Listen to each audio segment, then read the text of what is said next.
Hello everybody, welcome back to the channel where today we're going to be going over my power rankings here as we are at the All-Star break. In fact, the All-Star game is tonight.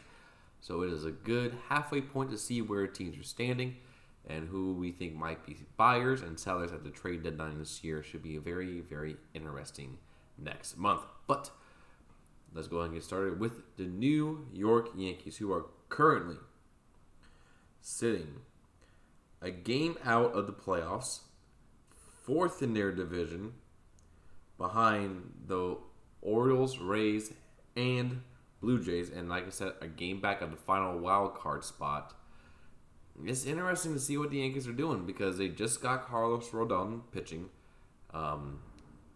They've been racked by injuries. Aaron Judge is out for a while, so they're not really playing great baseball, but they're still in the wild card hunt as they're only a game back. They got talent. They got pitching. I imagine they would be buyers at the deadline trying to make the playoffs because, they're the Yankees. But other than that, they're just kind of a mediocre team, but still fighting for that wild card spot. Next up is Seattle Mariners.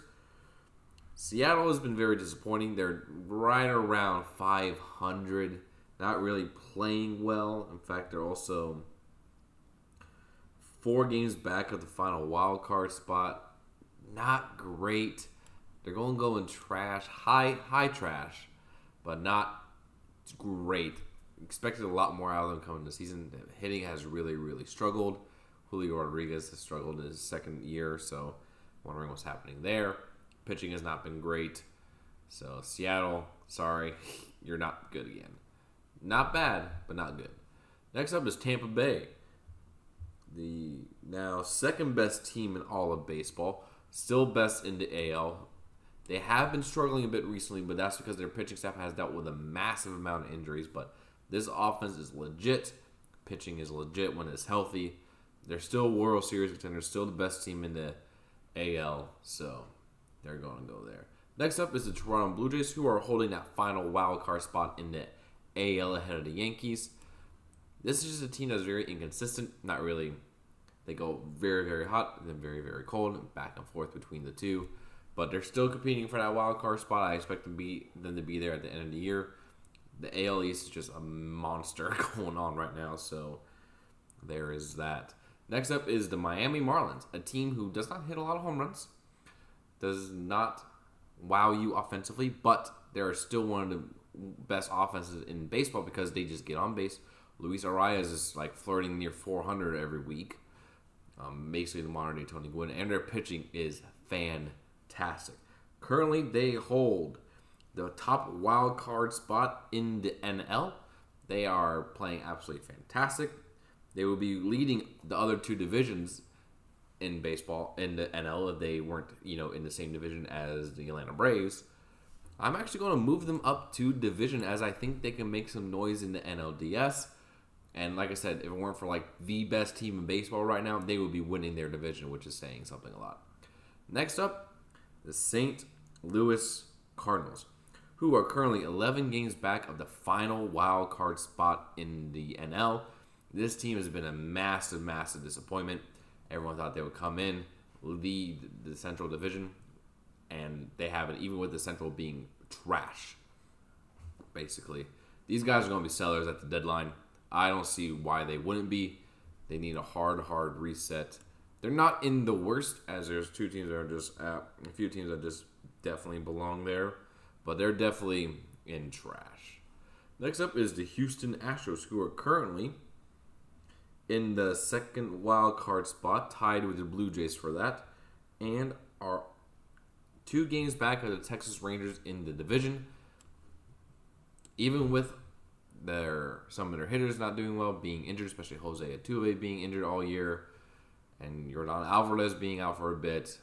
They just keep finding ways to win, and they're competing for that wild card, pushing for that division. They're going to be there at the end of October, and they're definitely high up in the wild card tier. Next up, we got the Atlanta Braves, hottest team in baseball, something like 24-4 in the last 28 games. These guys are insane. Ronald Acuna Jr., far away the NL MVP, already has 20 home runs, 40 stolen bases, and 50 RBIs at the All-Star break while playing phenomenal in the field. Dude he's the MVP of the NL. No doubt about it, in my opinion. And the Braves right now are definitely the World Series favorites heading into the All-Star break. Baltimore still playing really, really good baseball. They're now only 2 games behind the Tampa Bay Rays for the division. I still got the Rays ahead of them as I think they have more experience, but Baltimore has been playing fantastic. Adley Rutschman's been good. Their pitching is a little bit suspect, but I think they will be buyers at the deadline for pitching. So I wouldn't be surprised if some of the big-name pitchers will be heading over to Baltimore at the trade deadline. So they've been doing very, very good there. Next up is Cleveland, who is currently winning their division. So by default, they go in division. Even though they're at 500, the worst division leader in all baseball. Like, it's kind of sad. Not really much to say about them. They really don't hit well outside of Jose Ramirez and Josh Naylor.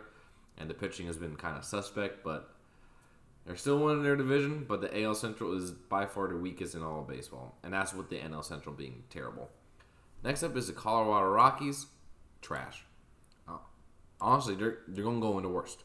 As right now, they are the worst team in the entire National League at 34-57. They're just awful. Not really much to say about them. We knew they were going to be bad, and they are bad. Next up is the Detroit Tigers, who are currently sitting 3rd place in their division, 5.5 games back, but also 11 games below 500. So, trash. Just straight up trash. Next up, the Kansas City Royals, who are currently fighting with the Oakland A's for the worst record in all of baseball. They're bad. They're only a good pinner. Vinny Pasquantino got hurt. They really aren't doing anything good. Let's just say that. And they definitely belong in trash. Next up is the Milwaukee Brewers. My Milwaukee Brewers. And right now, I'm putting them in the wild card tier as they're currently not leading their division.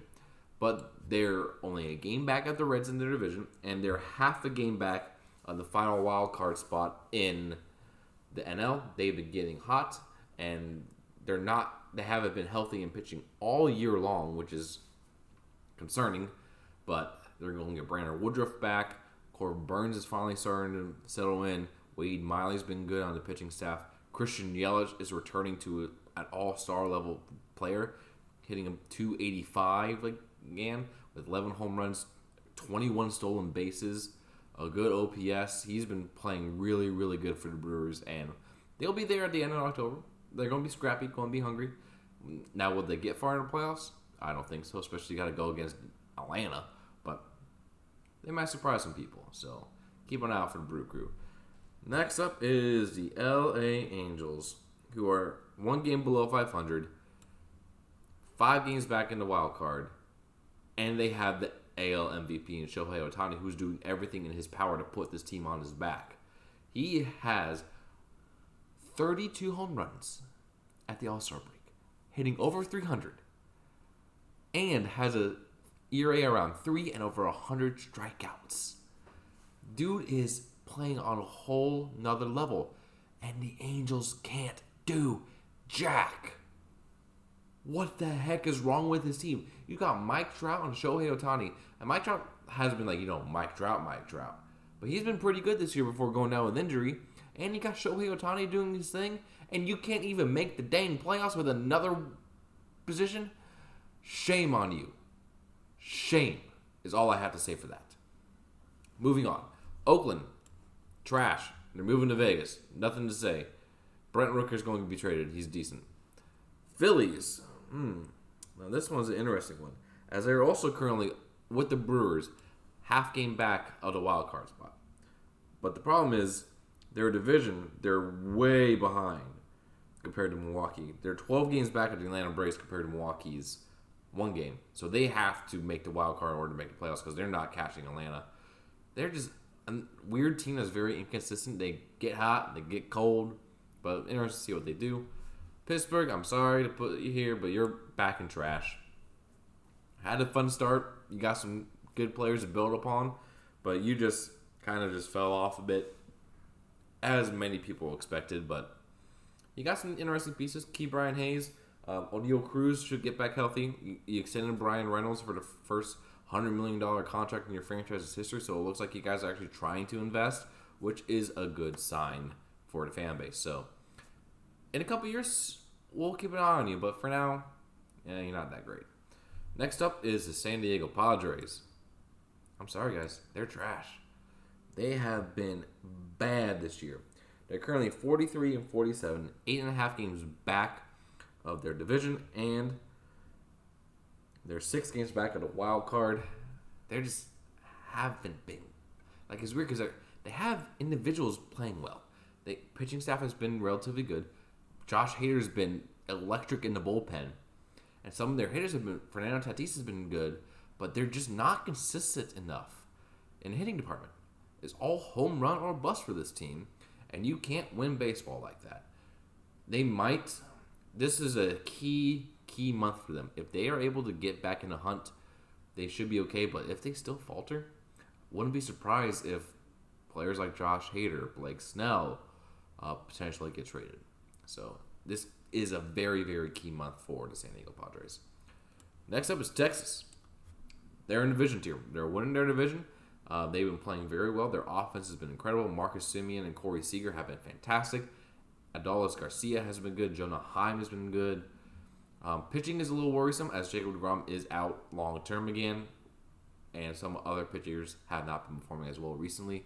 But Texas is going to be there. They got a good built team around them, so it'll be interesting to see what happens there. Next up is Boston, who is currently 2 games back of the final wild card spot in the AL. They're competitive. The problem is their division is all there. Rays, Orioles, Yankees, Blue Jays, and Boston are all there in terms of standings. Now, do I think Boston's going to be good? No, because their pitching sucks. Like, absolutely sucks. The reason why they're able to do some of the things they do is because their offense is able to carry a little. Masataka Yoshida has been fantastic. Rafael Devers has been good. But Justin Turner has been all right. But they just haven't been that consistent in the pitching department. That's where they're going to falter. San Francisco, currently the holder of the last wild card spot in the NL. They're going right here with Milwaukee and Philadelphia, as all 3 of them are currently fighting for that spot. Don't really know what to think of them. They're kind of just there. Haven't really been paying too much attention on them, so based on standings, they're there. Next up, LA Dodgers, currently in the division tier with a... They're currently tied in a division with the Arizona Diamondbacks. I'm putting them up there because they got more experience than Arizona. In fact, Arizona I'm just going to put right next to the Dodgers because these 2 teams are right neck and neck. They've both been playing well. Be interesting to see what happens down the stretch with them.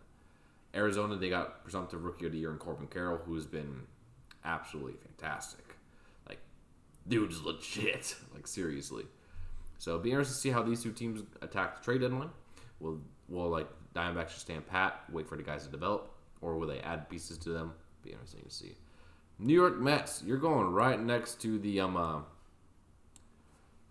Padres of that, as you have been awful, straight up awful. Your big deadlines of Max Scherzer and Justin Verlander and not pan that well.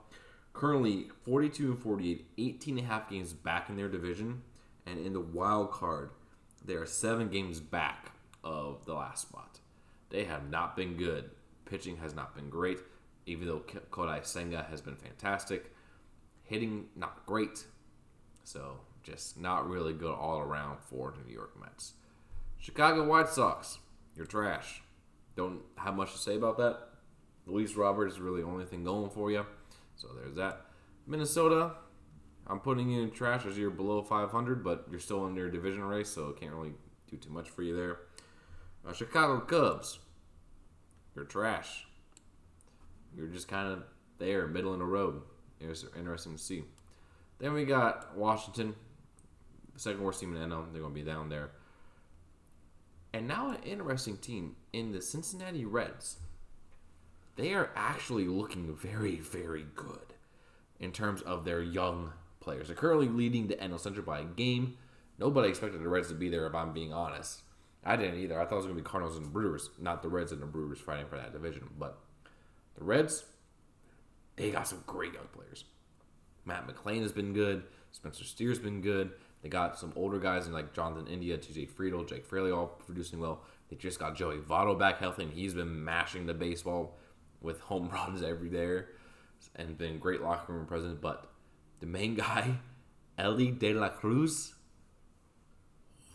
jeez Louise, man. That kid, he's fantastic. He hit a cycle in his first month of playing. First career home run almost hit out of the stadium. He stole 3 bases in 1 inning, including stealing home against the Brewers. If it weren't for Corbin Carroll having a fantastic season and having a head start on him, Ellie is the rookie of the year. Like, this guy is a franchise cornerstone. The Reds need to do right by him and build around him because he is him. He is him. He's the future MVP. That's how good Ellie De La Cruz is. And as a Brewers fan, I'm actually scared of the Reds, not only just now, but in the future, because they got so many good prospects and so many good young players. So I'm impressed, Cincinnati. I really am. But let me know what you guys think down in the comments below, where you agree and disagree with my tier list. And let's get ready for some good old baseball coming back for the second half. Be interesting to see what moves teams make and where the teams go from here. But until then, see you again very soon.